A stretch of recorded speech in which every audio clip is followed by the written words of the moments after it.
बिहार में BJP, JDU, Lojpa, हम और राष्ट्रीय लोक मंच के बीच राज्य की 40 लोकसभा सीटों का बंटवारा हो गया है। जेडीयू बीजेपी से एक कम सीट लड़ेगी।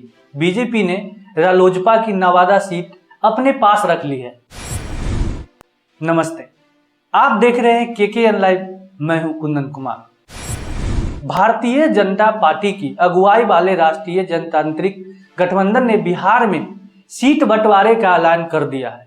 बीजेपी 17 सीट लड़ेगी, जबकि नीतीश कुमार की जेडीयू 16 सीट लड़ेगी।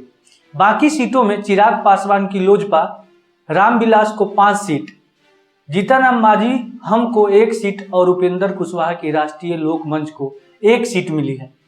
खास बात यह है कि पशुपति पारस की पार्टी की कब्जे वाली नवादा सीट इस बार खुद बीजेपी लड़ेगी।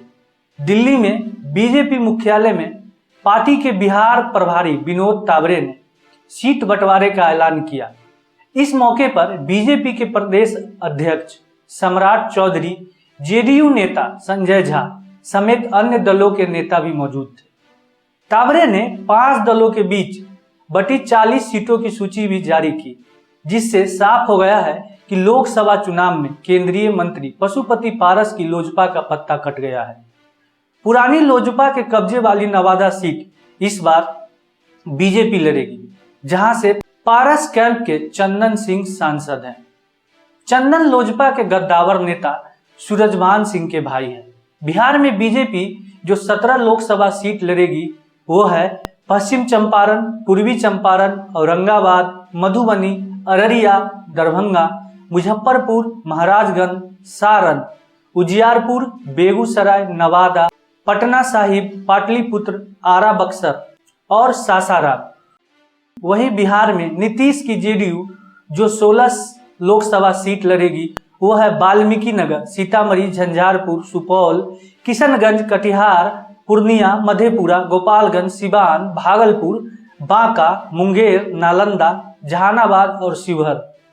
चिराग पासवान की लोजपा रामविलास की जो 5 लोकसभा सीट लड़ेगी वो है हाजीपुर, वैशाली, खगड़िया, समस्तीपुर और जमुई। जीतन राम मांझी की हम 1 लोकसभा सीट गया से लड़ेगी और उपेंद्र कुशवाहा की राष्ट्रीय लोक मंच काराकाट से चुनावी मैदान में उतरेगी। बिहार एनडीए में सीट बंटवारा के बाद सबकी नजर हाजीपुर के मौजूदा सांसद पशुपति पारस की पार्टी पर होगी, जिसके पास पारस समेत 5 सांसद हैं। बाकी 4 सांसदों में चंदन सिंह और प्रिंस राज को छोड़ दे तो बीना सिंह और महबूब अली केसर चिराग के कैंप में वापस कर चुके हैं। पारस ने पिछले हफ्ते कहा था कि बीजेपी का लिस्ट आने के बाद ही वो आगे की बात करेंगे। अब जब बीजेपी ने लिस्ट जारी कर दिया है तो पारस के अगले कदम पर एनडीए के साथ साथ महागठबंधन पर भी नजर होगी। आपकी क्या राय है इस सीट बंटवारे पर? नीचे कमेंट जरूर करें। धन्यवाद।